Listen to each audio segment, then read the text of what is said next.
Alright, how to change a faucet or valve. Hot water was leaking really bad.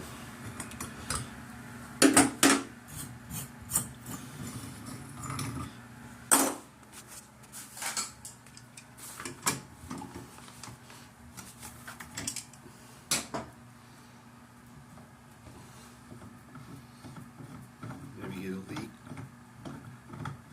Check these little grommets right here. See if you got any bad spots on it. This one here actually had just pieces of the grommet sticking in there. It caused it to kept it from seating and kept the water running all the time.